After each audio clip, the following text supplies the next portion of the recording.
All right. Should be recording now. All right, so thank you for reminding me. You might have to remind me every time to record the lecture or the class. So what I'll do is I'll start posting these recordings under the same where it says Zoom info. Maybe I'll create a new space at the top over here on modules. I'll create a new one where it says Zoom lectures, and I'll upload the lectures and put them in there. Now this class is actually designed to be purely online. So you actually don't need necessarily anything but what's already there, but it won't hurt you to listen to the lectures. So anybody have any other questions so far? So we can jump right into it.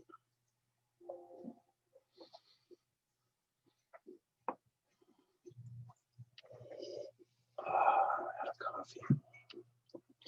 All right. Well, so let's talk about the late Islamic empires then, if you have no other questions. Let me tell you, so the grading breakdown, it's in the syllabus, but it's going to be 30% quizzes, 30% discussions, and 40% assignments. So almost even. The biggest chunk being your assignments. Oh yeah, I forgot to go over some things. I give you, the assignments are open until almost all semester, right up until the beginning of May, right? Now they have due dates, but you can turn them in late, right? I will take 10 points off minimum for late work, and if it's really late, more. But you can always turn it in late. The quizzes have specific due dates. They're open. You have 2 weeks to turn them in late, and the same is true of the assignments, after which they close. Or not the assignments, the discussions. So keep that in mind, right? Before you email me and say, oh, I didn't do the discussion, it's still open. It'll be late, and you'll get 10 points off, but you can still do it, okay? All right, now, unless I'm forgetting something else, we'll go into late Islamic empires. And we should be able to knock this out this class, hopefully. I'll speed through it. It's not too much. So what you have is 3 principal late Islamic empires, and this is really beginning from the sort of the end of the Dark Ages, right around Renaissance Europe time, stretching to the modern period. And the big ones are the Ottoman Empire around the Mediterranean, what is modern day Turkey, the Safavids, which control what is modern day Iran, and the Mughals, which control sort of the northern Hindu Kush India area. And we'll start with the most important, probably the most important, depends on where you live, right? The Ottomans. So the Ottomans start off with the Turkish tribe, right? These are these Turkish peoples, and there's several Turkish peoples throughout this area, stretching all the way over to modern day China. They're not, I mean, the Turks, the actual Turks from Turkey are one people, but there are Turkish peoples all throughout, and they are ethnic mutts from all over in western China, in northern India, and Uzbekistan are Turkish peoples. They're everywhere. But this particular band is named after their sort of first chieftain, a guy named Osman. Now, the Osman is a sort of Western translation. The Turkish word is Ottoman or Atman, and this is where you get the term Ottoman Turks, right? There's very little known about Osman the First, but that's who the Ottomans are going to name their empire off of. Now, they're a sort of tribe in Anatolia. Anatolia is the landmass where Turkey is. Look at the map. Let me just show you. Go back. This chunk right here is Anatolia.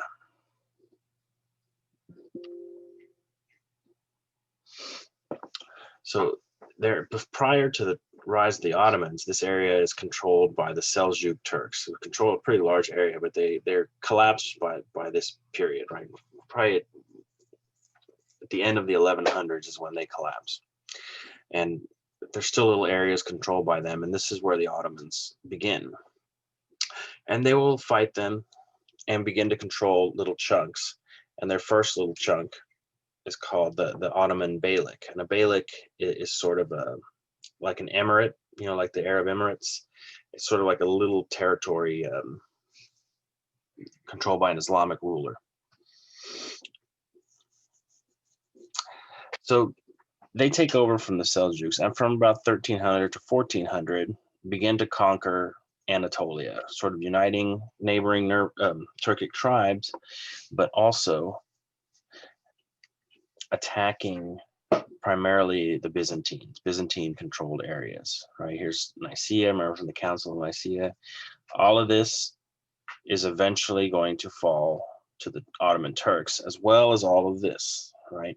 But this shows you their sort of humble, very small beginnings into what will be one of the biggest empires, and probably among the longest lasting empires. Not probably, definitely among the longest lasting, 600 years. So we'll kind of talk about, so this is going to be, this picture up here is a guy named Suleiman the Magnificent. Oh, cut off, I gotta look at that strip. Anyways, one of the things that the Ottomans are going to be very successful at militarily is that they're one of the early adopters of gunpowder, not just for like the arquebus or muskets. The arquebus is kind of a single loading miniature hand cannon. They actually make big cannons. That's what they prefer. And this is pretty effective for the time, especially, right? Big giant Turkish cannons to begin laying siege to cities. And they're one of the first ones to do that. One of the things that the Ottomans are famous for are the Janissary troops. Janissaries were typically young boys taken from Christian households. They weren't always like snatched necessarily, but like bought from Christian households. And they would be taken and received. They would be taken by the Sultan, brought to Ankara or wherever, and trained as military troops. And they would be given a lot of special privileges. And part of the reason to use young Christian boys was that the Ottomans were very conscious of Ottoman succession is often extremely, we'll say, fratricidal, right? There's a lot of power struggles within the empire, especially when it comes to becoming the Sultan. And what they notice, one of the reality is that Christian families have no power in the empire, and these young kids have no real ties to any powerful factions, which makes them sort of non-political, and they often, rise to very prominent military positions. So the use of these they're like an outside, there's like a cultural periphery. Basically, because they have no ties to powerful families, they're not a threat. And Janissary troops are going to be amongst the best trained and most feared troops in this area for quite a while. So we'll talk about some of the important sultans. For the purpose of Europe, the first sort of Ottoman sultan to send shockwaves through Europe is going to be Mehmed the Conqueror. His claim to fame is that he's going to be the one that sacks Constantinople, finally ending the Byzantine Empire. Now, by that time, Constantinople controls little more than Constantinople. But he does manage to say, there's an old prophecy, like a hadith from the Prophet, from Muhammad, that said that one day Constantinople would fall to Islam. So for 600 years, they've been trying to take Constantinople, and it is Mehmed the Conqueror that finally takes Constantinople. So he gets a lot of street cred, if you will, by fulfilling this prophecy, right? And the Ottoman Turks, being Muslims, very much tried to cast themselves as the sort of vanguard of Islam, because they're not Arabs, and so they are conquering Arab lands. So they have to kind of do this song and dance of saying we are the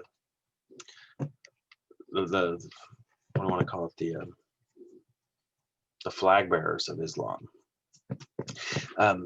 Mehmed the Conqueror was going to be one of the fastest expansions of the Ottoman Turk lands. He takes the Holy Land, what is modern day Israel, Syria. All of that is conquered by Mehmed the Conqueror. He spreads Ottoman power into the Mediterranean, conquers parts of Greece, Cyprus. This is the one, that where Europe really begins to start to worry about the Ottomans, right? Now, actually, wait. And then I forget who the name of the next sultan is. I think it's going to be Suleiman that takes the Muslim Holy Lands, right? Everybody's got Holy Lands all over, and this is Mecca and Medina. Now, Suleiman is probably the most famous Ottoman sultan because it's going to be Suleiman that invades Europe, right? The siege of Vienna, that is unsuccessful. It's Suleiman that really dedicates the Ottomans to building great architectural works. A lot of the mosques that the Ottoman Empire is known for, what really is sort of Turkish Ottoman architecture. The famous examples are all built by Suleiman. Famously, the Suleymaniye Mosque. They move their capital to Constantinople. And incidentally, they don't change the name of Constantinople until the 1900s. It's still Constantinople. It's not yet Istanbul. But there is an attempt to siege Vienna. It fails, and the Ottomans are stopped. And it is important because the Ottomans have like a 200-year streak of almost all victories against everybody. So the stopping of the Ottoman conquest is actually fairly significant, particularly for European history. Suleiman is going to take it upon himself to restore, like in Jerusalem, he'll restore the Dome of the Rock, restore a lot of the, even in Medina, some of the old mosques. Everything is sort of nicer. He's sometimes called Suleiman the lawgiver. He sort of consolidates a legal code. Now, there's still Sharia, right, which is the Islamic law, and that still reigns. But for everything not covered under Sharia, Suleiman will sort of forge a law code from existing things, kind of like Justinian had done before him. He's also going to engage in a lot of fights with the Safavids, which we'll talk about next.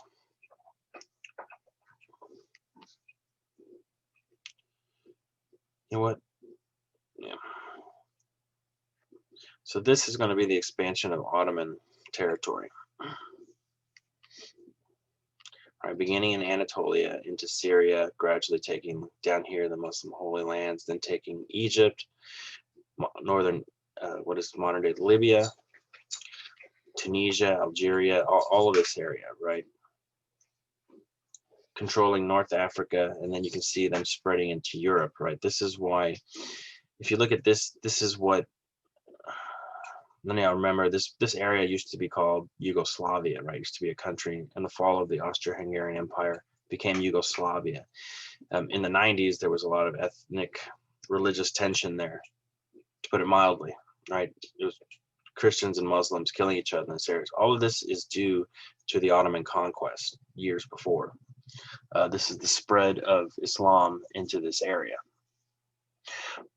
And it's sort of uneven, right? And they still, what it ended up happening is that Yugoslavia just couldn't hold together as a country, and they had to break it up into the Christian and Muslim areas.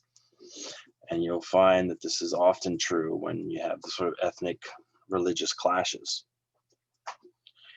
But you can see how rapid, or how massive the Ottomans become and what their control is. This is Georgia going into the Caucasus, what is Chechnya. They take Crimea, which is the perennial area of difficulty for the world. Here's an example of sort of famous Ottoman architecture. This is the Suleymaniye Mosque, maybe the most famous mosque in the Ottoman Empire. Certainly a massive tourist attraction today in Istanbul, Constantinople. It's very big, very grand. You can look up lots of pictures. It's a very, very famous mosque, and a lot of people go visit it every year now. The one I actually like more than this one, and this is still the Hagia Sophia is still there, but we talked about that one last semester. But the one I actually like more is the Blue Mosque, which is also in Istanbul, and basically it's because they used a lot of turquoise, and so the whole place is just blue, right? Very beautiful place, but you can see the similarities in the architecture, right? The dome, the minarets. The Blue Mosque is kind of famous because it has 6 minarets instead of 4. But you can see the similarities in the architecture, right? The sort of dome, and a lot of this, if you remember what the Hagia Sophia looked like. The Ottomans really liked the Hagia Sophia, and they modeled all their mosques on the Hagia Sophia. But you can once again, you can see it here. Remember, Islam has a lot of prescriptions on idolatry. So when they do art, they're not going to depict people, or definitely not the Prophet Muhammad, or in any kind of portraits. So what they tend to do is sort of mathematical, geographic designs, right? And that's why there's such intricate sort of patterns throughout Islamic architecture. And this is no exception. This is what makes a lot of their mosques so beautiful. But you can see the sort of everything, it has mathematical precision. It's duplicated, right? So anyhow, the Ottomans sort of began to decline after about 1600, maybe. Maybe the late 1600s, going into 1700 for sure. The sack of Constantinople is one of those events. This is in what, 1453 or so. When was the sack of Constantinople? 1454. If you notice, if you remember, when did Columbus sail across the ocean? 1493, right? 1492. Yeah. What happens is that this does send kind of a shockwave through the Christian world. The great Christian city of Constantinople has now fallen, right? And this is after 600 years of Christian cities falling to the Muslims. And then later the siege of Vienna. But that's the fall of Constantinople begins to spur the Christian territories to really look for ways to sort of unite against the Ottomans. And they're not very good at it. They like to fight amongst themselves more than they like to fight the Ottomans. But occasionally they do manage to unite. But for some places, particularly Portugal and Spain, which have now 600 years, we'll talk about this in the Renaissance, but for the past 600 years, the Spanish have been fighting the Islamic rulers of what's it called? Andalusia, Al-Andalus in Spain, in the Iberian Peninsula. They are very militarized, and the Spanish kings sort of make it their mission in life to fight Islam. But they're fighting it over where they are, right across from North Africa. But what it means is that for the Spanish and the Portuguese, they are determined to curb Islamic power. And the Portuguese are going to be the first ones. If you look at the map, if you remember, this is the Islamic controlled territory. This is also the path of the Silk Road all the way to Asia. And that the Silk Road is what's making the Safavids and the Ottomans so powerful. Or it's not the thing, but they get a lot of money from that.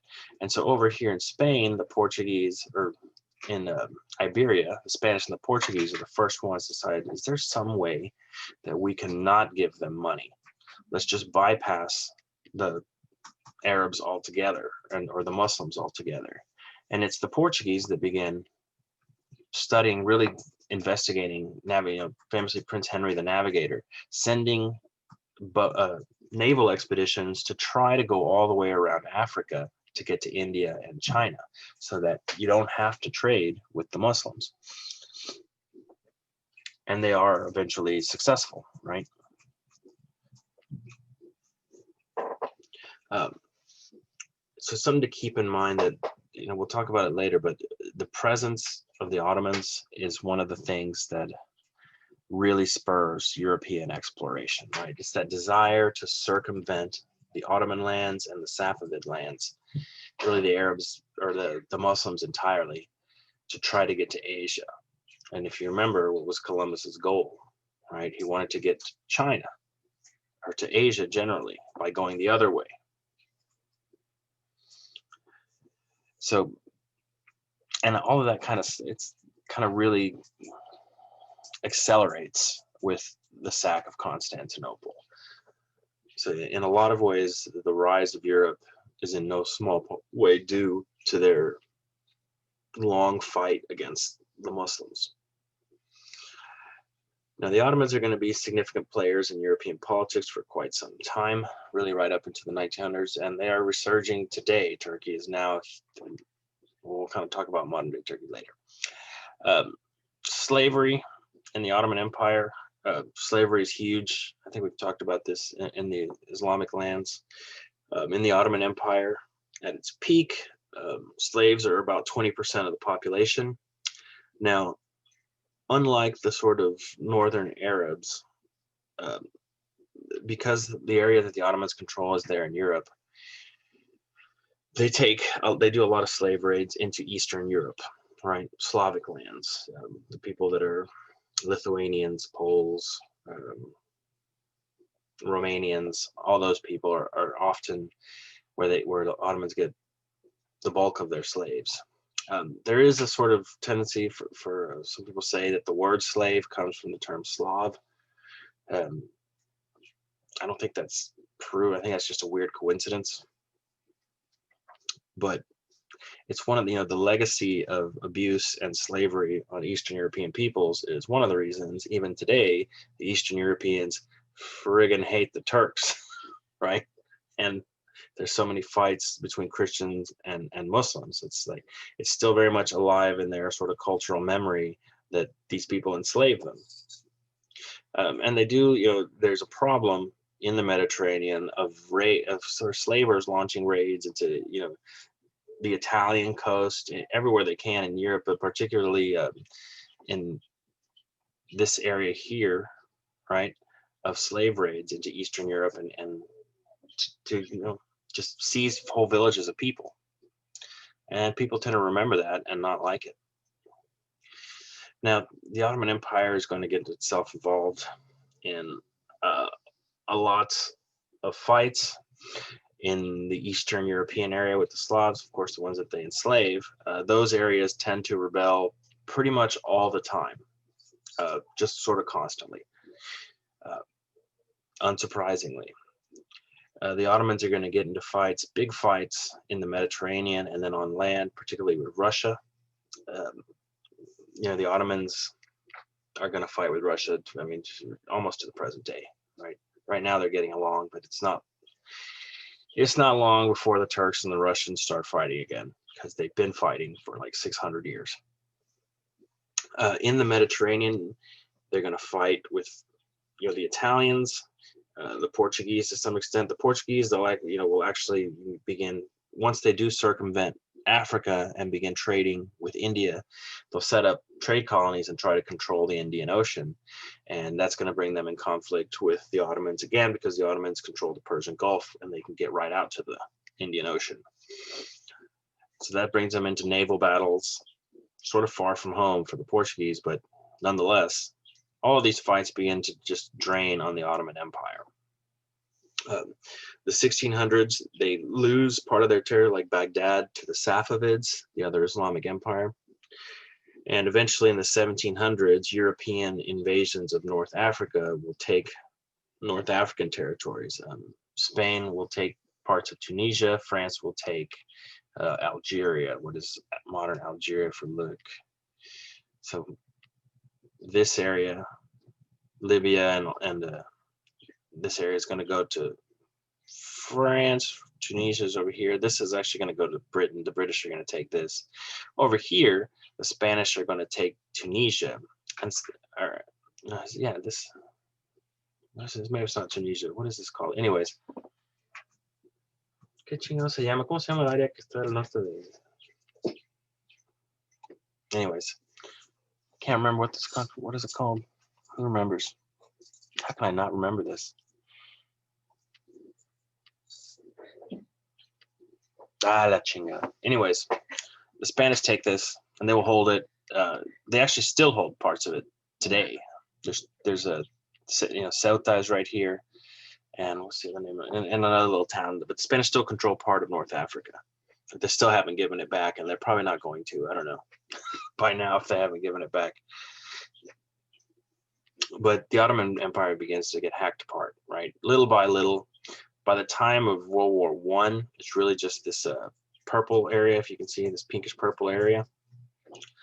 And entry into World War I is devastating for the Turks. It was a bad idea, but they get kind of talked into it by the Germans. One of the big losses is the Crimean War. And this is one of those big European wars that they like to have constantly. This is quite a big one. The Crimean War is the sort of first semi-modern war in Europe to be in history. And then, there's large naval battles with gunboats, which is not uncommon then, but it's just kind of a massive, it's the beginning of, for European style ironclads. They're not like Civil War ironclads where they were full metal ships, but they were like sailboats with metal on the outside. Anyways, it's the Ottomans fighting with the Russians over Crimea, and everybody jumps into this fight. The French are going to join the Ottomans because the French at the time are very anti-Russian. Remember, not too many years prior, Napoleon had launched his famously ill-advised invasion of Russia. Now, the Ottomans are going to win this war, but really never recover. It's, one of those, you win, but you're so drained that it's what they call a Pyrrhic victory. And a lot of what happens in this war, because what the Russians are picking on, the Russians are Eastern Orthodox Christians. I think we've talked about this. And the areas controlled by the Ottomans, the Christian communities, are mostly Eastern Orthodox Christians. And so they're constantly rebelling, and the Russians are sort of poking them, and they're like, we need to defend our Christian brothers. And that always brings them into conflict with the Ottomans, pretty much constantly. Now, Christian communities in the Ottoman Empire will do as, so one of the tendencies of the Abrahamic religions, Muslims, Jews, and Christians, is that when they are in other cultures where they're far outnumbered, they form these little insulated communities where they will often do better than, so like Jewish communities tend to do pretty well in the West, in Christian territories, but Christians do the same thing in Muslim territories. They form little communities and they help each other out, and they make their own schools, and they're usually more affluent than the surrounding areas. Even Christians in East Asia, right, in Vietnam and other places.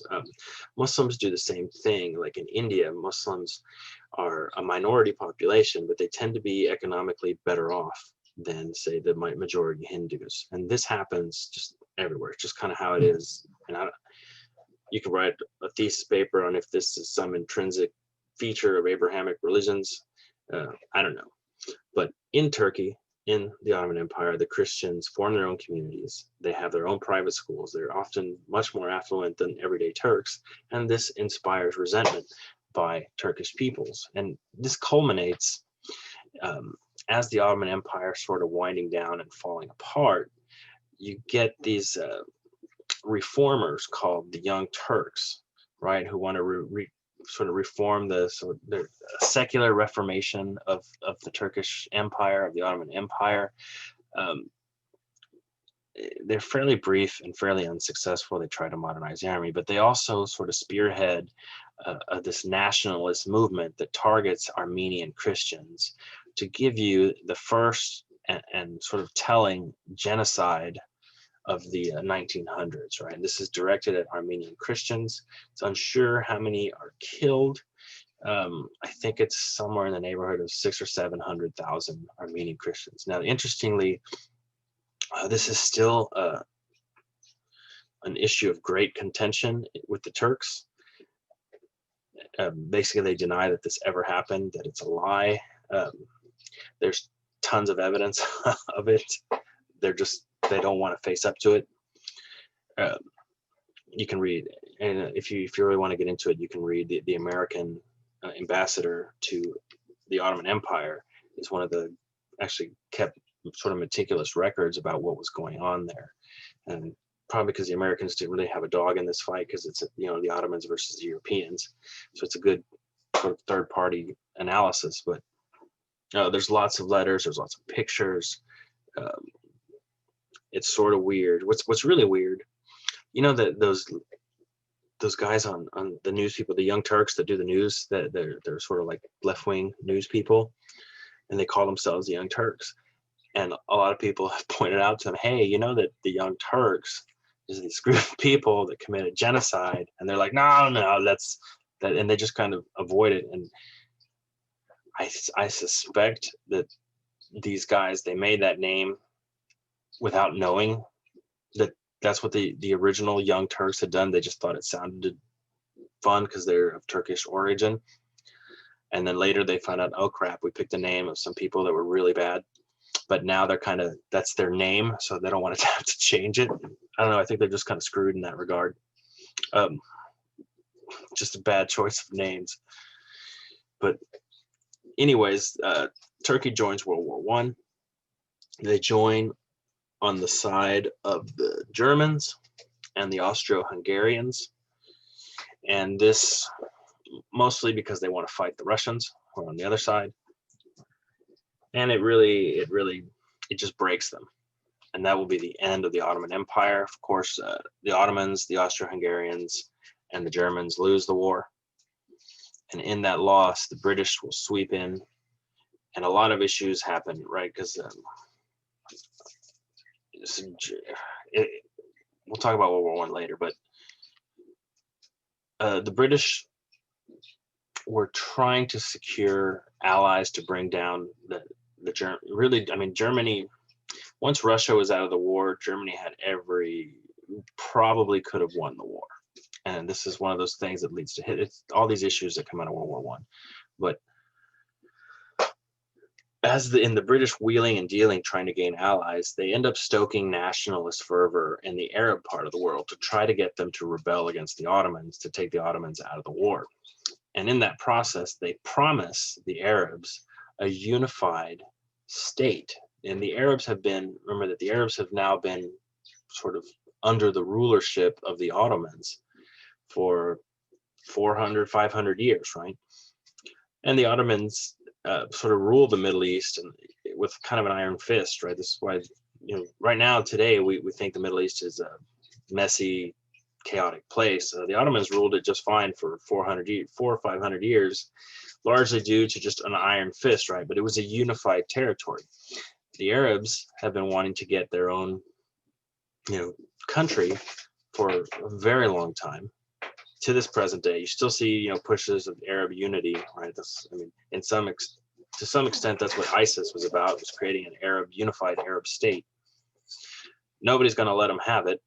The British promised it to them. Said, yes, if you help us against the Ottomans, we will make sure that the Arabs, that the Holy Lands and all of the Arab area will become its own country, independent of the Ottomans. And so the Arabs rise up under King Faisal, is sort of famous. And what happens is, after the war, the British totally renege on all their agreements with the Arabs. And the British and the French, basically, it's an issue of like France has taken the brunt of the German attack. And so France is like, as soon as Germany and the Ottomans defeated, they're like, we need some payback for all this. And they want chunks of the empire. The British want chunks of the empire. Oil is now becoming a thing. So, Egypt goes to the British. Algeria goes to the French. Lebanon goes to the French. And all these countries, this had formerly just been Ottoman territory, all these regions are carved into countries with very little regard for the ethnic groups within them, right? And how they were divided. So like Lebanon is a country that's still a mess because it's like 30% Christian, and then it's like roughly a third Christian, a third Sunni Muslim, and a third Shia Muslim. Iraq, right, which is part of it had been part of the Safavid Empire, but Iraq has large Shia populations, right? And this is carved into a country that now is about more or less 50 Shia and 50 Sunni, and they don't like each other. Iran maintains some independence, and they're primarily a Shia country, but that gives Iran a lot of info. A lot of the people who should be really part of Iran are actually in Iraq. And these are just kind of the problem. Syria is created, and it doesn't include Lebanon, and that really was part of Syria. And also, Syrian, what was called Syria, included Jerusalem and what the area. There's a little region which is called Palestine. Now, one of the issues that arises is that there was a region named Palestine, and it's just a region, but it's not a region that had its own separate identity. It's like saying, I don't know, like the Hill Country, right?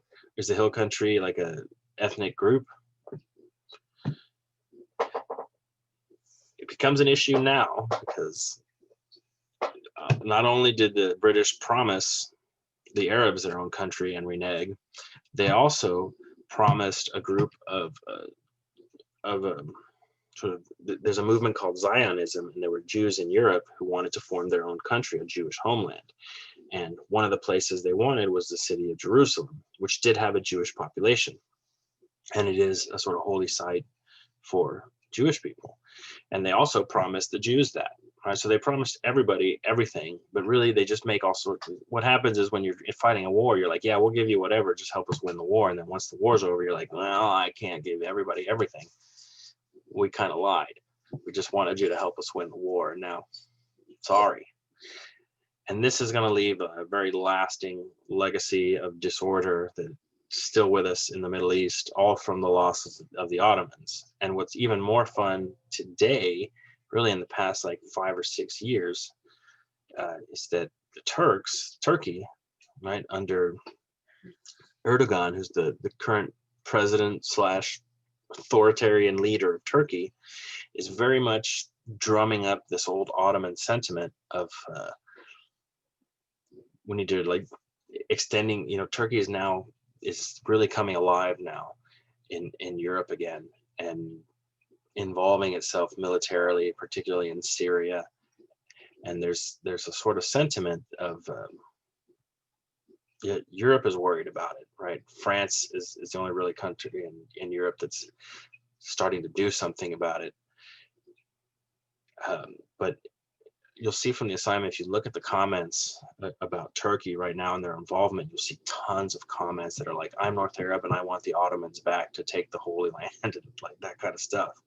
And so you may see in your lifetime a rebirth of Turkish power in Europe with a direct almost mandate from the Islamic world to reconquer all these areas, to reunite the Muslim lands. So it's interesting. It's getting creepy out there. It's getting creepy out there. But a lot of these issues the modern day issues are all stemming from the breakup of the Ottoman Empire. So we'll see how that turns out. And we'll have a discussion assignment on that. How much time do we have left? 11:30. All right, we still got lots of time. All right, so we'll talk about the Safavids.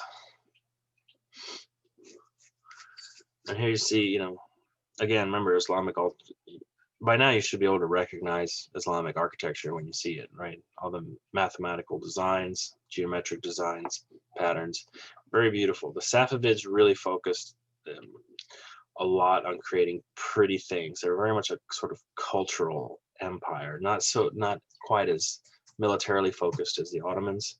The Safavids are very, we're going to build pretty things. And they like to build pretty things, and they were good at it. So here's the Safavid Empire, right? You can see the border with the Ottomans, constant source of fighting.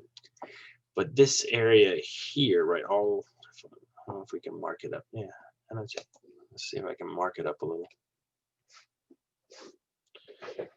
So all of this here, right? Here's Tehran. This is modern day Iran, right? Cierra la puerta, ¿no?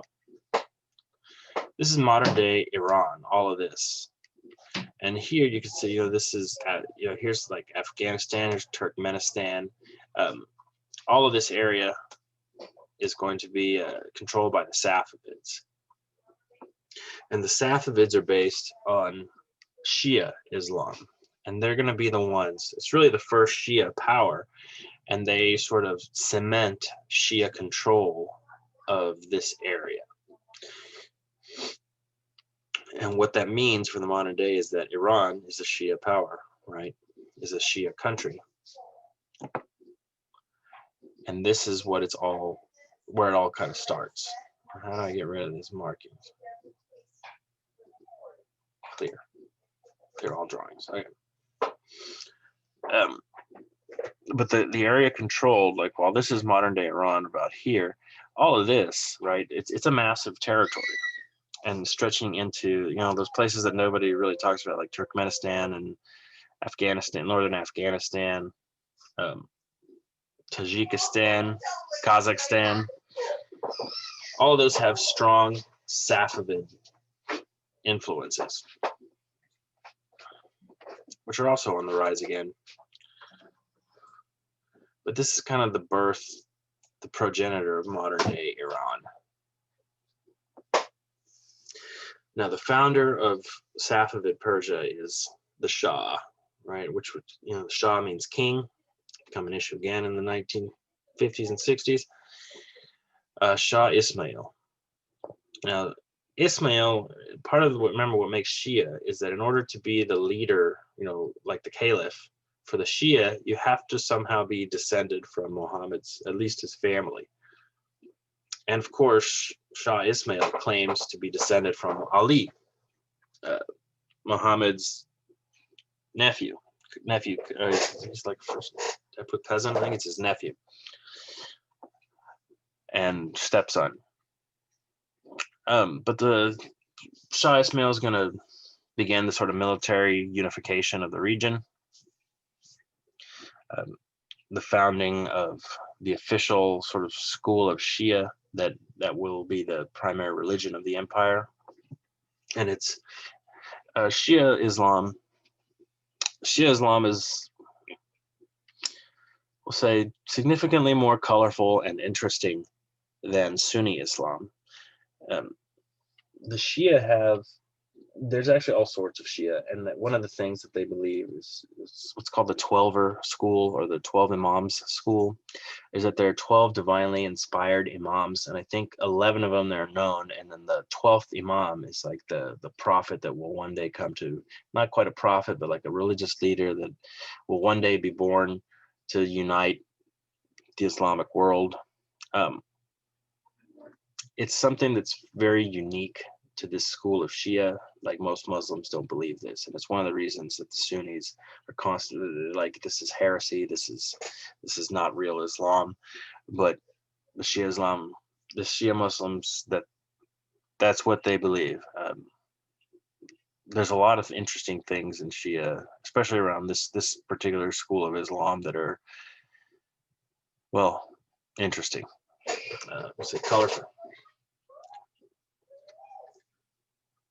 But I don't know how much to say about that, because it's just interesting that there's a lot of weird prophecies.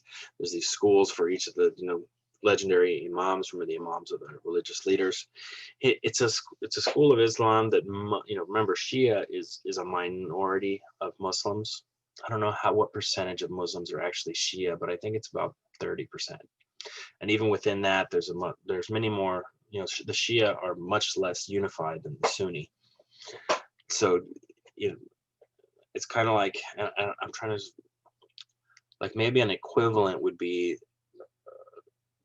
I don't know, like if Mormonism to Christianity, right? That's kind of what this is, but it's because they control such a big area, it becomes influential.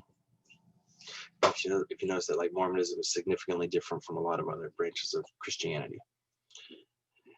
So this is the cultural beginning of Iran, modern day Iran, right? Who still consider themselves like ethnically Persian, which attests to the strength of that sort of cultural legacy, is that they don't consider themselves Arabs.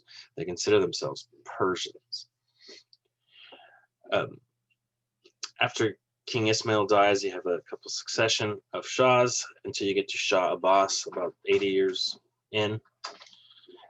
Shah Abbas is the sort of Suleiman of the Safavids, right? He engages in a lot of building. A lot of the great mosques are created in this time. He sort of unifies the empire, launches a war against the Ottomans, a successful war.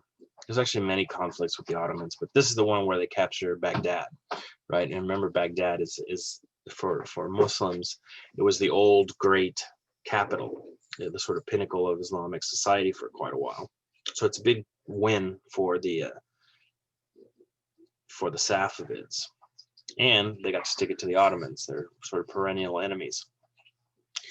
So the Safavids just put a lot of effort into making beautiful things, beautiful gardens. You know, Safavid cities are sort of known for being pretty. You can, you know, if you spend a little time, you can just look up Safavid architecture and Safavid cities, and there's a lot of really gorgeous, really, really pretty, like genuinely, like I would like to check it out still. The Safavids don't have the staying power of the Ottomans, so their conflicts, you know, again with Russia and other areas, will really cost them. They fight the British and the Dutch in India. Remember, they control, this is the Arabic Sea, but this leads out to the Indian Ocean, right? Here's India on the bottom right. So they kind of control this ocean, and as the Europeans begin arriving and setting up Indian colonies, this brings up into conflict with the Safavids, which the Safavids are largely going to lose. On top of that, you still have raids, you know, fights with the Ottomans, other Turkish tribes invading, and it just kind of eventually wears down the Safavid Empire. So it's not, you know, it's still a good 200 years or so. It's still a good, you know, it's about the age of the United States, right? And who knows, man, the U.S. might break up. But the Safavids sort of fall apart in the early 1700s, right? And the area breaks up, but you still have sort of the cultural legacy still long and enduring there in the area. It's still Shia, it's still 12er Shia, and it is still Persia, right? The people there still consider themselves Persian, and they actually have a profound effect on their neighbors, the Mughals. And we'll kind of talk about the Mughals here in a sec. So here's some Safavid architecture. This, of course, see the geometric shapes again, the hallmark of Islamic architecture and design. But here, you know, this is, I forget what the name of this bridge is. You can look it up. But you can see it, it's really pretty. And there's a lot of stuff like this sort of designed to look pretty. There's tons of stuff like this.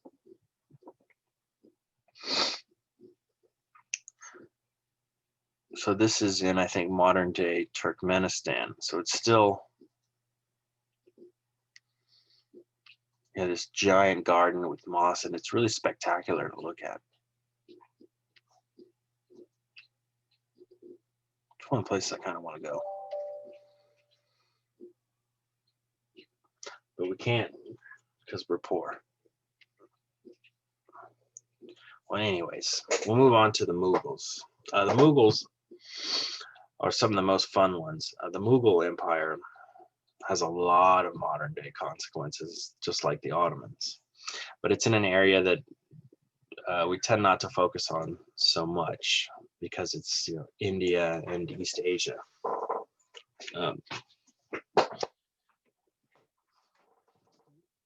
Coffee and maybe like a taco. Just kidding.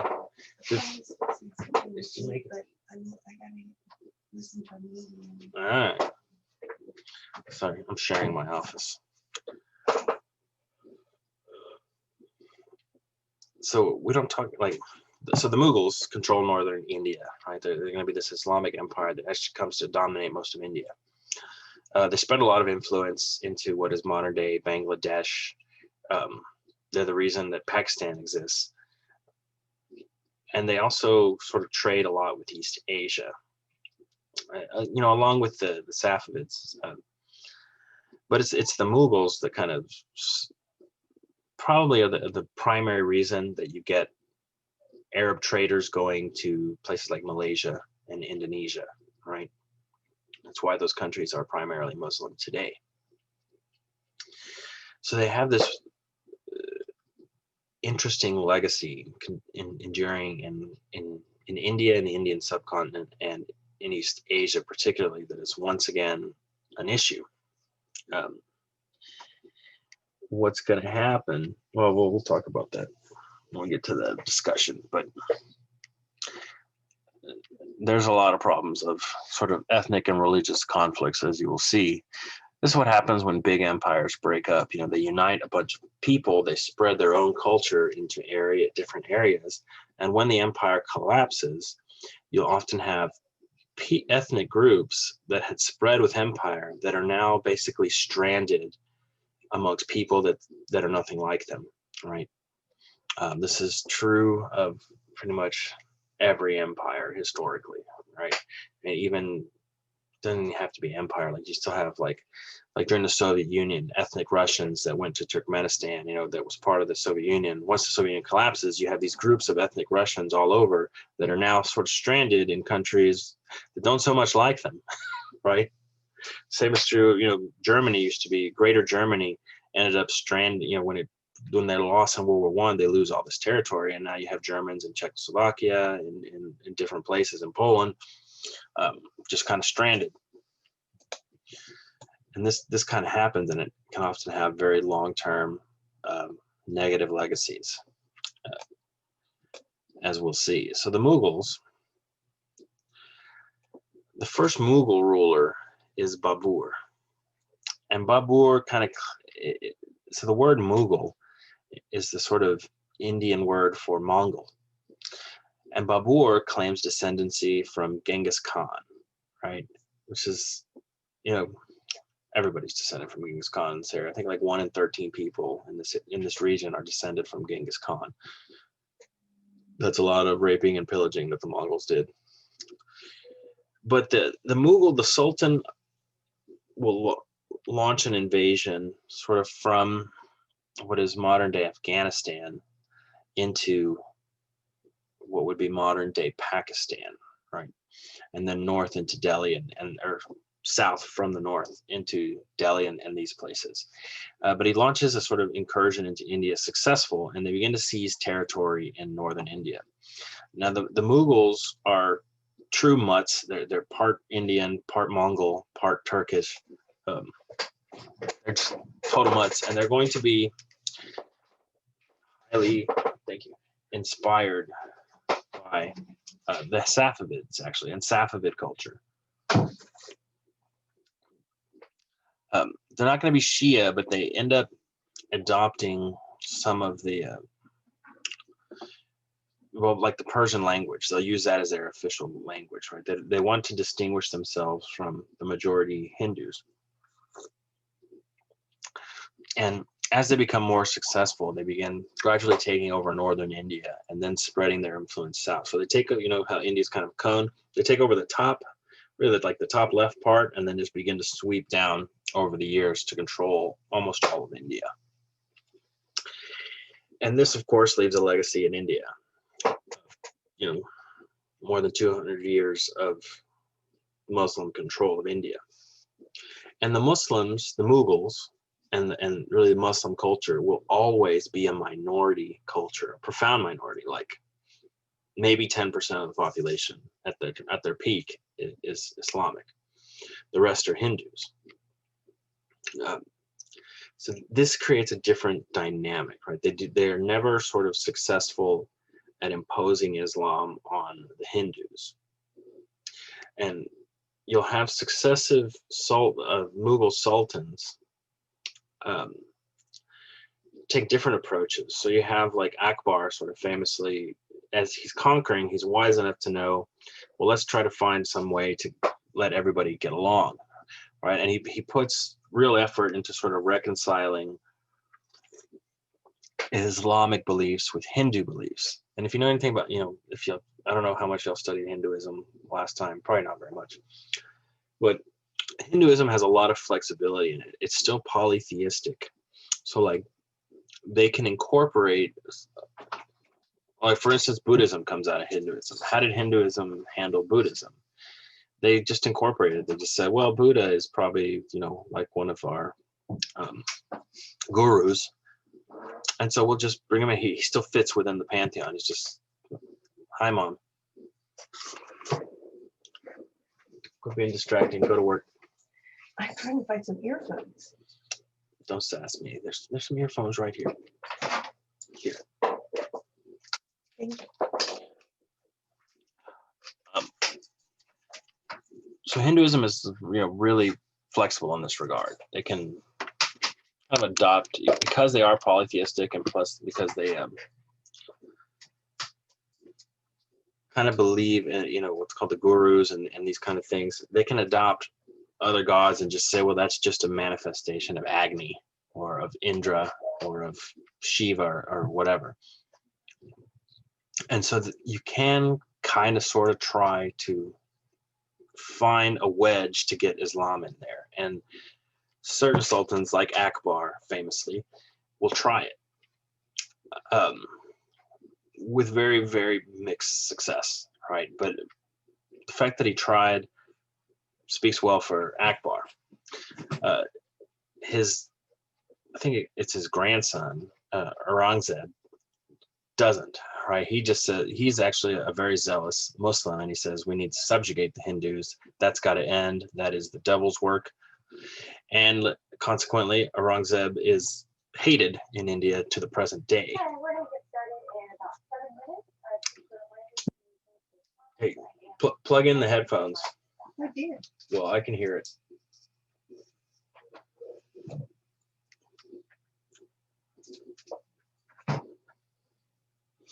So I'm sharing my office with my mother because she's moved in with us. And so it's fun. Yeah. Well, I don't know what to do to make this. are you sure you plugged it in the right place? Yeah. Can you hear through the headphones? It sounded like to me, so I turned it down. Oh, maybe that's what it was. Well, they're pretty expensive headphones. Anyhow, so Aurangzeb tries to subdue the Hindus, basically like burn down Hindu temples, replace them with mosques, and really it goes after that religion, which is a terrible idea when you're the minority, right? When you're a distinct, despite being an empowered minority, it's not a good idea. And it's such a bad idea that, Hindus hate Aurangzeb to this day. To this day, you can go look through comments about videos on Aurangzeb, and they're full of Hindus saying, screw that guy. People have long memories. But, this is the precarious situation of the Mughals in India. They do rule for quite a while. Really, their reign, you have the rise of a group called the Marathas, which are a Hindu empire, which begins to take over the central part and kick the Mughals out finally. And they fight with the Mughals for, the better part of 60 or 70 years until the arrival of the British, who kind of conquer them all. All right, the British do sort of finally come in and shut down Mughal rule permanently, and what begins what's called the British Raj, which are the sort of British-sponsored rulers of India. That is basically turns India into a client state, an official, just direct client state of the British Empire. And they're the ones that finally put an end to Mughal rule. So here you have the Mughal Empire at its height, never really controls all of India. but pretty much, right? And you notice they sweep down out of Kabul, which is in modern day Afghanistan. But this northern area where they're most strong, you can see like in the later days, the Marathas have now taken over the center. This is going, after the British leave, right? The British control this whole thing. This is all still sort of controlled by the British Raj. Once the British Empire leaves, what happens to these areas? Well, the northern sort of Islamic area just breaks away and becomes Pakistan. Over here, these, where you have where the Mughals had extended their control, if you can kind of see over here on the left picture, into what you can see right there, modern day Burma, right? This coastline right here. This is the modern Rakhine state, part of what is now Myanmar. Has a lasting legacy. These two areas just cannot get along, so they break. This is now India, and this is now Pakistan, and over here is Bangladesh, bordering on Burma. Now, what happens to these people right here as the British Empire collapses? Myanmar, which will become briefly a French-controlled area. Well, not too briefly, but it'll eventually go back. It's just tossed around, but you have these people who are ethnically different from the Burmese.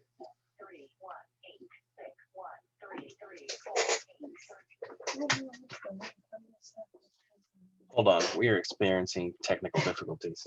I can't make it work. It's in one way. Make sure. Click something so you can check this out. Just click. Anything to click. When does If you it just make, click the sound. it doesn't make sense. Oh. No, I don't get that. Mine doesn't have any sounds like that on it.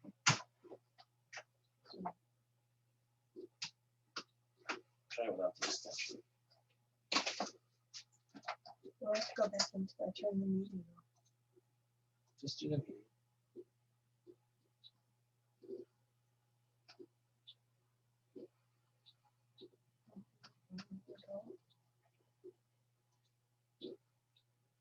Bring up the damn music. I don't have one, I can't get that, it's on. Are they talking? Can you hear them? Get that out. What kind of noise is that? She's just started. Multiple video conferences at the same time.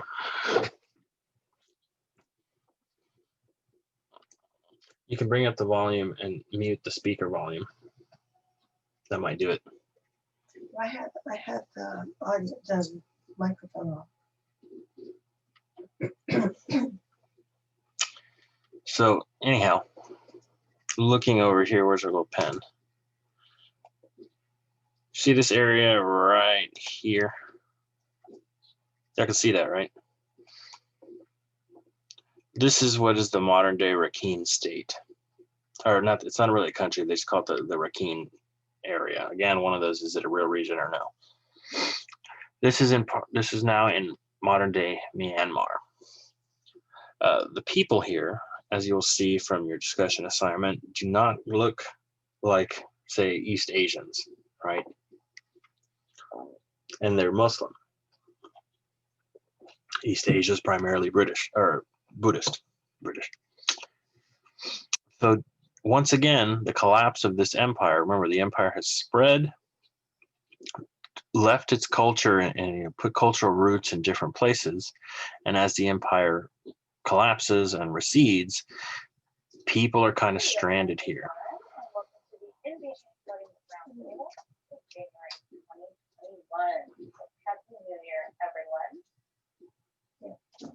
It's not gonna.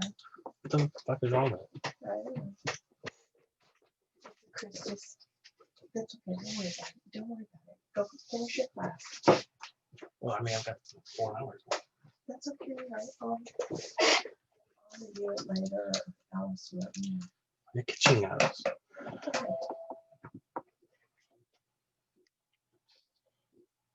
how to work. You have to figure out how to work. It should. Well, I'll figure it out some other time. Don't just do your class. Anyhow, maybe your conference would like to learn about the Mughals. Don't we all? It won't be the first meeting I've missed. I think we all need to learn about the Mughals. Just to give you an idea, because this kind of leads into our discussion.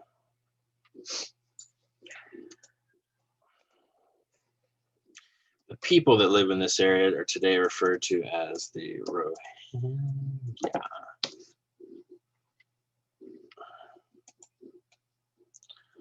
So these are the Rohingya, right?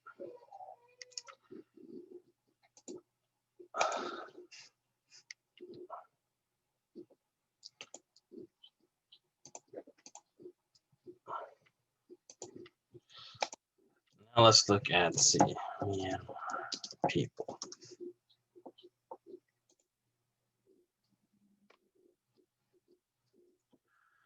So these are the Myanmarese, Burmese.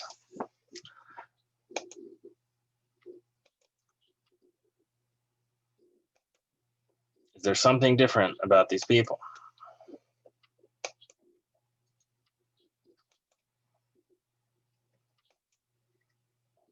Because these people live in Myanmar.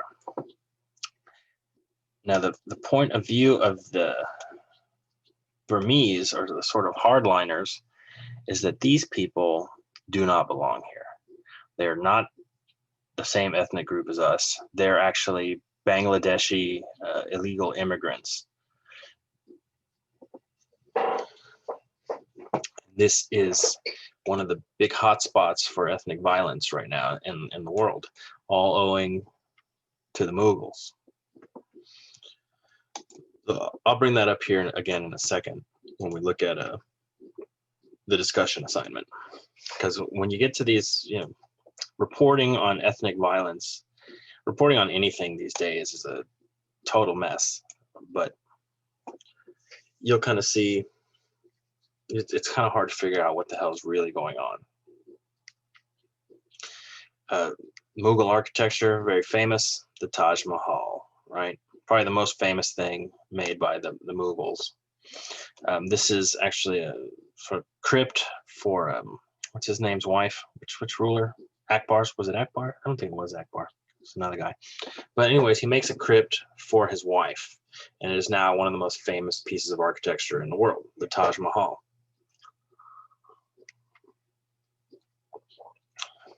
Quite beautiful. So the Islamic periphery, and this is where we kind of get in. I believe these are Indonesian. A lot of people don't know that I think Indonesia is actually technically the most populous Muslim country, and it's in East Asia. But y'all know where, y'all probably don't know where Indonesia is, because just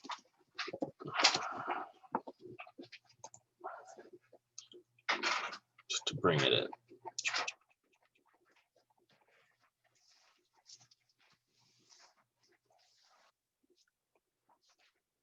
You see here, this sort of series of this series of islands, all of this is Indonesia. Malaysia is like this part of the island, and then this part, and then all the rest of it is Indonesia. Technically the most populous Muslim country. How did these people way over here become Muslims? Well, Arab traders for years, and then Ottoman traders, and then Mughal traders, and Safavid sort of traders, people that would land on these islands, to buy spices. This has always been a very valuable part of the world for trade. And gradually, Islam begins to spread through here, particularly in here, and a little bit in the Philippines, and and a little bit over here in sort of Myanmar, right? This little chunk right here, again, the problem area. And what you have, it's kind of funny. So these areas are actually Muslim. Now, they're ethnically, right, East Asian, technically. What ends up happening for them, it's very interesting. In the Arab world, so in the Muslim world, ethnically, the Arabs are sort of the originals, right? They're like, Islam belongs to us. We are the Quran is in Arabic. Everything, all the references are in Arabic. So within the Muslim world, there's sort of a hierarchy of ethnicities. And it's one of those problems that the Muslim world has and often struggles with is what you call Arab chauvinism. Kind of like white supremacy, but it's Arab supremacy. And as a consequence, on the periphery, other ethnic groups kind of get the short end of the stick. They're often discriminated against by other Muslims, even though they're not supposed to be. And amongst those, primarily Pakistanis and East Asian Muslims. They're not particularly, it's hard to describe because it's not like they're actively attacked, but they just, they're going to get crappier jobs. They're not treated quite as well. Despite the fact that Indonesia is probably far more successful than any of the other Muslim countries, except for maybe Turkey. So it's kind of a weird thing that goes on in this sort of ethnic division. Now, there are going to be Muslim minorities throughout East Asia. The Rohingya, the Champa people, Cham sometimes, depending on where you are, they're in Cambodia. They're a minority population, a lot of which are Muslim. They're definitely almost like a separate culture within like Vietnam and Cambodia. Famously, the Uyghurs in China are a sort of Turkish, Asian, East Asian mix of people that are Islamic and are a minority.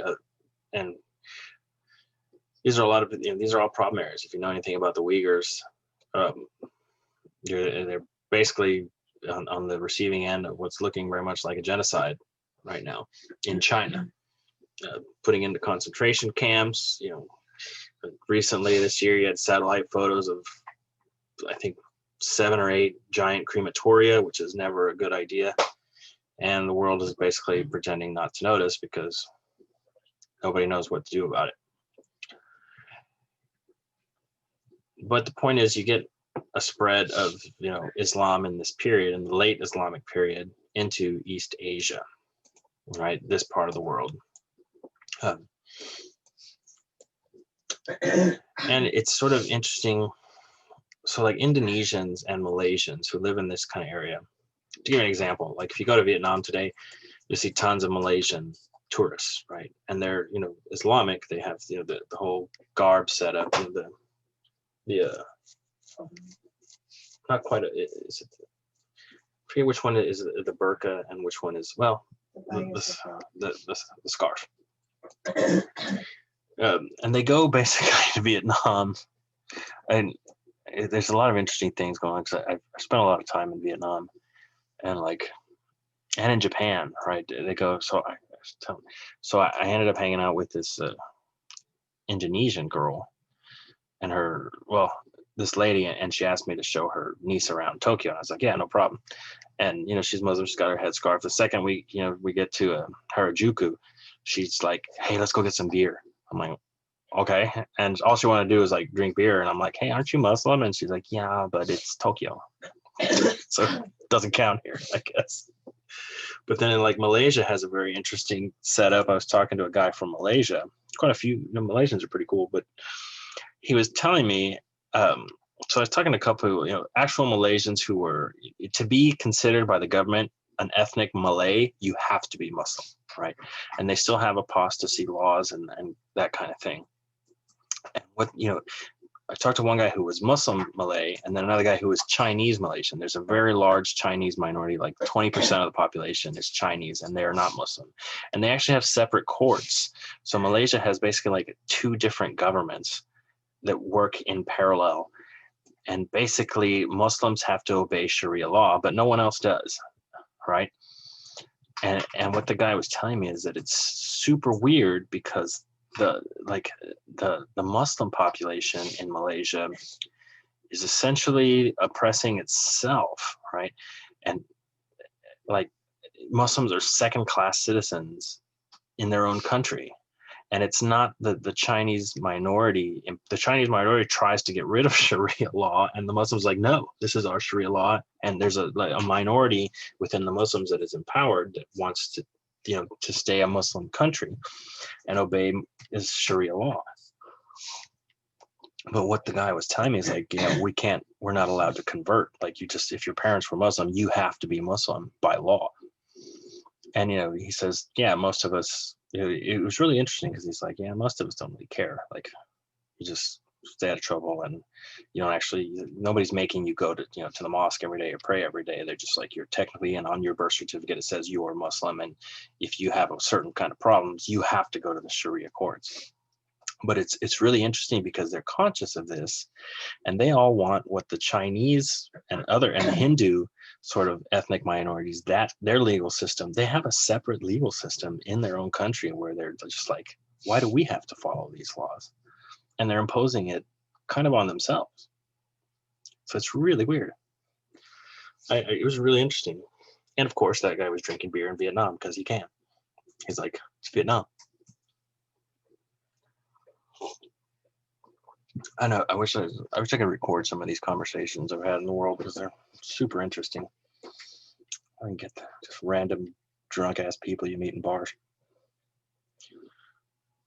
Is that really a story I should share with high schoolers? Probably not. Probably not. Well, this is a college class. Sue me. Anyhow, so Muslims are often in East Asia, particularly. East Asian culture is not yet as sort of liberal and sort of tolerant as Western culture. So there are just overt oppression of Islamic minorities in East Asia, right? And even in the countries where there are majorities, things are interesting, we'll say. So like being Muslim in China is just no, right? Even in Japan, like Japan last year, it wasn't last year, it was like 3 years ago. So it came out that the government, there's hardly any Muslims in Japan. There's like 1,000, if that many. The government of Japan basically spies on all of them and tracks all of them. And this got out into the news. And they sued the government. And what the Japanese court actually said was really interesting. They were basically like, yes, this is wrong. We're going to take measures for the government to be more careful. Essentially saying that the problem wasn't that they were monitoring every single Muslim in Japan. It's that they weren't doing it quietly enough to where people found out about it. So they're like, we're going to be more careful and not let this get out anymore, but we're still going to monitor them. That's not going away. And China, you have overt sort of, oppression, right? Forcing millions of Uyghurs into concentration camps, re-education camps, separating parents from their children, and probably killing lots of people, as evidenced by, giant crematoria, because there's no other reason you would need that. In Myanmar, they've sort of taken an approach of basically these people don't belong here and they need to go, right? And so you have hundreds of thousands now, probably close to 1 million people that are flooding into Bangladesh from Myanmar. And the Myanmar government is just like, I don't care, get out, right? You don't belong here.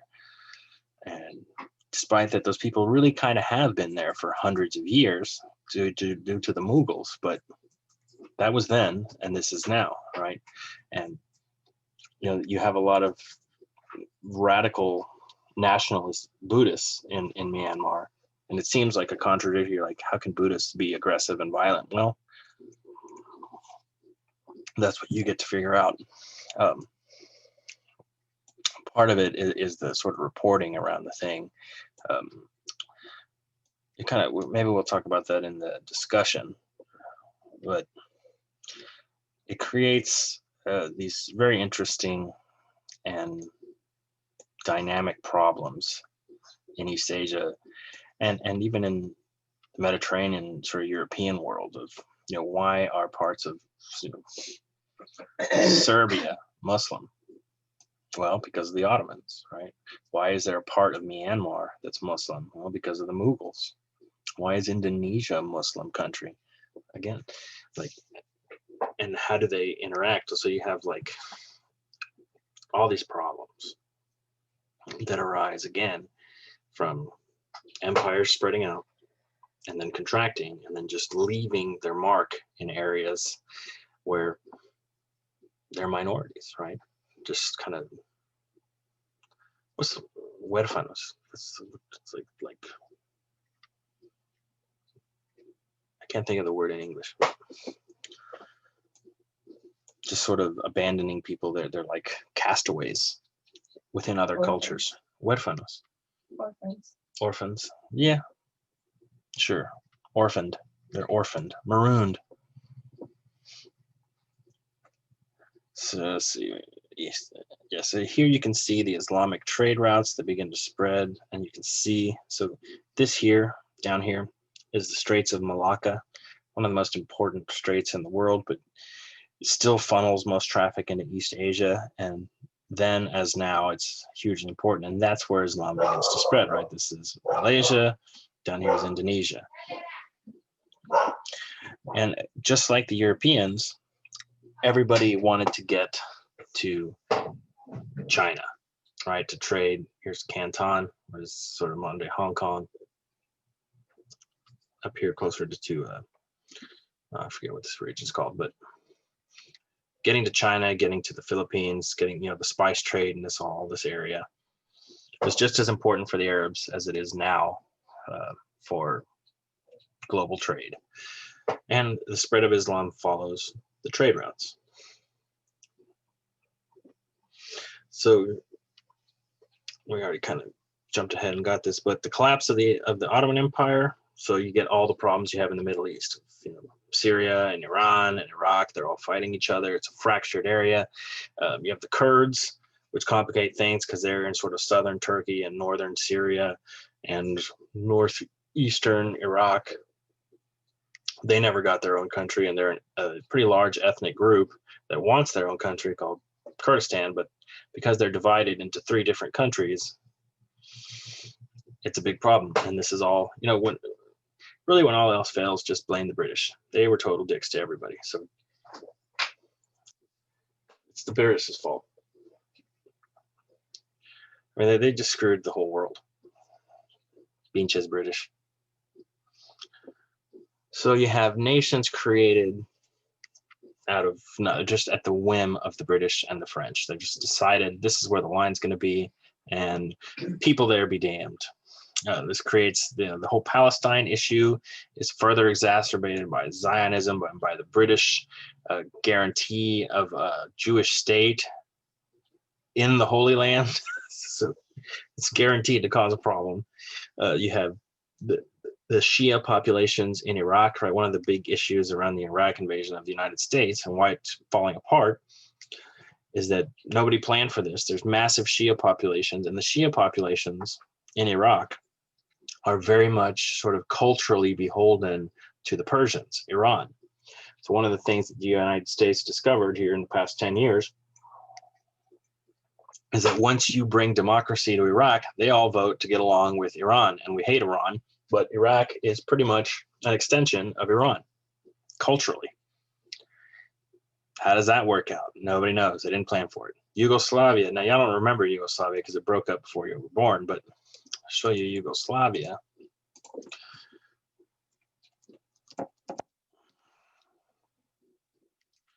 Let's see. So we can get a map of, see, this was Yugoslavia. There's a good map. Under Soviets. So this region, which, right, if we look at the current map, right, here's Turkey's kind of down here, or over here. But this was Ottoman controlled area, right? And what you see is here, there's a massive Muslim population, while these are sort of Christian around them. This area was sort of carved into a region by the Soviets, and then once the Soviets collapse, they leave this area called Yugoslavia. They try to form a country. It does not work at all, and it collapses into ethnic genocide in the 90s, right? And finally, they just break it up into the sort of modern countries. And so it's just one of those kind of things you have to watch in the world,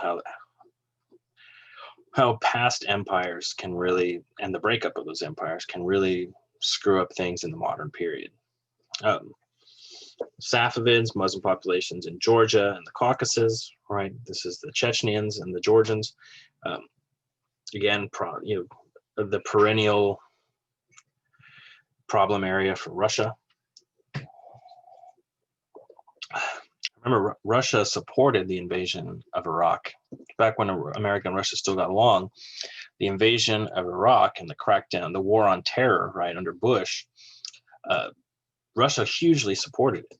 And it gave them the excuse to crack down on their own Muslim areas. And the Americans supported them. And like at the time, this is before, they broke up under the Obama administration. But we'll kind of look at what the Islamic footprints are from these empires. And here you can kind of see it pretty clearly. This is kind of going back to Al-Andalus over here in Spain. But here, the green shows you Muslim majorities, right? And that's here in Europe. And these are this is Yugoslavia that broke up. These blue areas, which includes Romania, Albania, Macedonia, this was all ruled by the Ottomans, right? And at one point, the Ottomans extended into the Austro-Hungarian Empire. So these are still to this day sort of perennial conflict, ethnic conflict zones over here. Spain. So the Spanish took a different approach, right? In Spain, you had the Inquisition, and for better or worse, the brutality of the Inquisition, in the 1500s, the Inquisition was directly an attempt. So after, it's 1492, same year Columbus sailed, is the fall of Al-Andalus, of the Alhambra at Granada, the last sort of stronghold of Muslim control in Spain. The Spanish will spend about 100 years trying to suppress the Muslim minority and say you're trying to convert them to Christianity. After about 100 years, the policy changes to one of eradication. They're just like, you have to go. Either you die or you leave, or you die. And this was directed at both Jews and Muslims. And so for the next 200 years, the Inquisition goes on, where the Muslim population is either eradicated or expelled, usually to North Africa. And the same is true of the Jewish population.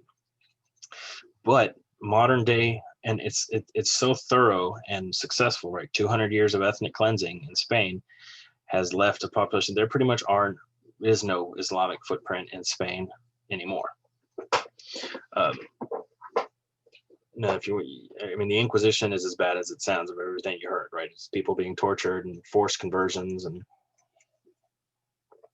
a lot of people. It's also, the Inquisition is sort of credited as what prevents Spain from modernizing the way France and Britain did, because Spain essentially, remember I said that these minority populations, particularly Abrahamic religious ones, tend to be the upper crust of society. And this was true in Spain. The Muslims were the most educated. The Jews were the most educated. Spain kicked them all out or killed them. And what you get is a regression in Spain. While it does control the biggest empire for quite a while, it never becomes sort of philosophically or technologically advanced. It just decays because they don't have a good tradition of Enlightenment education, right? They just decide to be super hyper Christian and kick the crap out of everybody. It is what it is now. The other end of that is that, well, today they have no real sort of religious ethnic conflicts in this area. They have all sorts of other conflicts, but not really. They don't have problems with religious minorities in Spain. But it is a basket case. Okay. So that we made it. How much time? We got 9 minutes. Well, let's look at.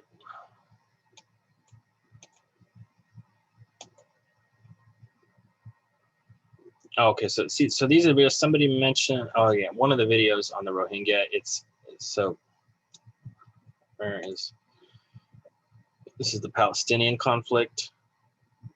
So this one gives you a really short. You know, it's kind of a breakdown of the Palestinian conflict in a nutshell, right? It's Crash Course. You've probably seen Crash Course. This is a documentary. It's not too long. I think it's 30 minutes each about the breakup of the Ottoman Empire, where the Palestinians come from. And this one takes a sort of approach of, is Palestine really a thing? Here, this probably should be the last one. This is a thing I found on modern Turkey. So, and this is very recent. This is from this year, and the problems that Turkey is posing. And they're basically, the Europeans are now saying, a lot of alarmist Europeans are like the Ottoman, like the Turkey is trying to recreate the Ottoman Empire, and we need to do something about it. And then here is a really good one that basically, remember, when all else fails, blame the British. And that's what this video does. It's like, you know what, it's Britain's fault about this Israel-Palestinian conflict. So watch these videos and then answer these questions. And remember, these are just opinion questions. Like, what do you think? Now, when you answer these questions, try to justify what you're saying, right? Mention, you know, this is all video. So say, you know, in the video when they said this or because of this, that's kind of what I'm talking about. They're not all, why is the origin of Palestine such an important, like, why does it matter where Palestine comes from, if it's really a place? We have announcements currently. Oh. Okay.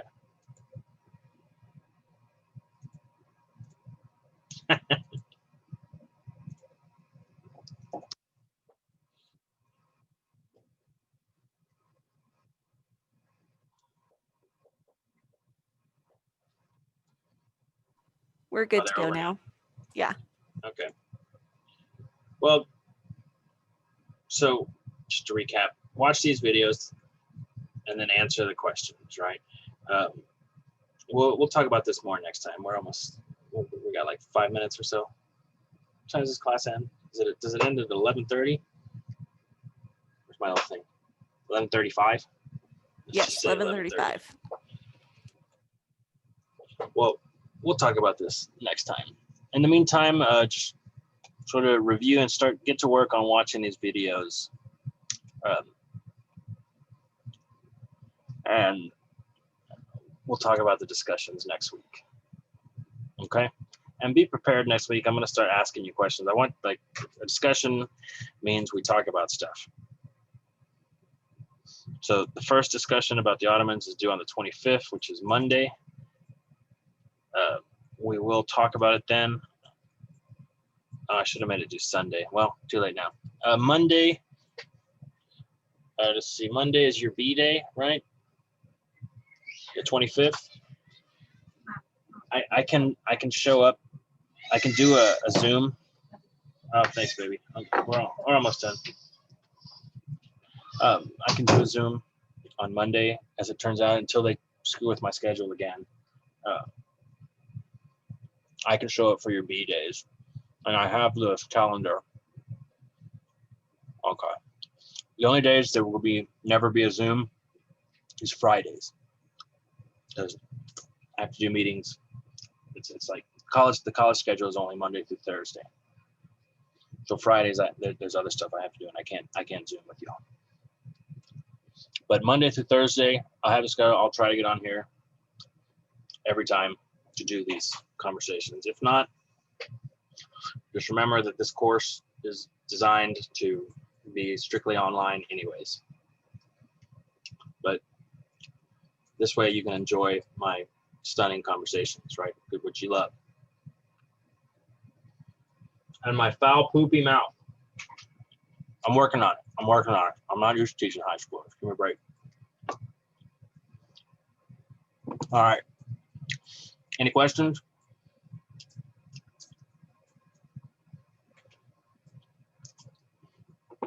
How come no one has their video on?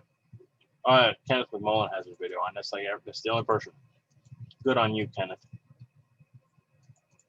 Kenneth is my favorite person in the class now. I'm just gonna keep it on you. See, everybody, there we go. Look, people. How's it going, Zach Leal? You have fun? Well, actually, it's weird to have there's everybody. Look at that. Look at these bright, shiny kids. How's it going? All right, so next time we'll start doing some discussion, and that'll be Monday, right? Monday's your B class, so make sure my schedule's right. So next time we see each other will be on Monday. Correct? Somebody say yes or no. That's right. I don't know if No? he can't. 1 second. Type it into the chat. Do I have the right schedule? Is Monday your B day? Yes. I can't hear anything. Louder. Turn my volume up. Yes, Monday and Wednesday. Okay. So next week. Esos pinches niños, caray, no es que no hablan. Y pero a lo mejor sí hablan español. Pues qué bueno. Me alegra que hablen español. Mira, creo que sí. ¿Verdad? ¿Quién habla español? Bola de, a ver, escuincles. Okay, so 25th and 27th are B days. Okay. Hola, mira, hola, ¿cómo estás? Qué bien. Eres mi estudiante favorita.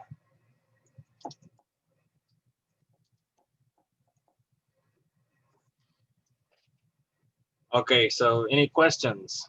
No, if not, we're good. Then I will see you on Monday.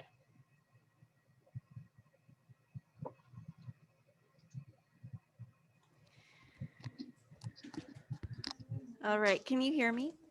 Yeah, who's this? This is Mrs. Heath. Hi. Hi. Sorry, my mic wasn't working for some reason during like most of that. But just so you know, with their class, we do end up having announcements every day starting about 11:25. All right, so maybe we'll just end class at 11:25. Yeah, we do the pledge to both the United States flag and the Texas flag, and then any announcements that happen to come up. They'll do the pledge? They do the pledge? Yes. Awesome. That's crazy. Yeah. I didn't know we still did Yeah. I don't have a flag in my classroom currently, but we still stand and we'd say the pledge. Oh, So can I make my own pledge? I want them to pledge allegiance to me. we can maybe try that. Let's see what happens. I'll make it good. I swear to spill my blood in the fight against your enemies. Yeah, so we are about to go to lunch and we'll be back at 12:10. And that one is 12:10 to 1:40. Okay, I'll be back here at 12:10 then. Awesome. Sounds good. Thank you. You get 30 minutes for lunch? That's it?